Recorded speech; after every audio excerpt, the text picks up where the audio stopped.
ઓણમ ઉત્સવનો ભવ્ય પ્રારંભ ત્રિપુનિતુરામાં અર્થચમ્યમ શોભાયાત્રાએ જમાવ્યું આકર્ષણ। કેરળના સૌથી મોટા અને મહત્વપૂર્ણ તહેવાર ઓણમનો ભવ્ય પ્રારંભ થયો છે। કોચી નજીક આવેલા ઐતિહાસિક શહેર ત્રિપુનિતુરા ખાતે શાનદાર અર્થચમ્યમ શોભાયાત્રા સાથે 10 દિવસીય ઓણમ ઉત્સવનો શુભારંભ થયો છે।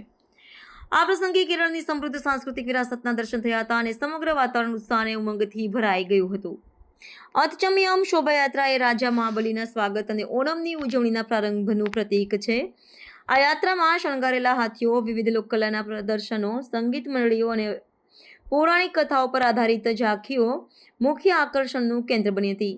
કથકલી, થયમ જેવી પારંપરિક કલાઓ અને કલારીપયટ્ટુ જેવા માર્શલ આર્ટના પ્રદર્શનને ઉપસ્થિત જનમેદનીએ મંત્રમુગ્ધ કરી દીધી હતી।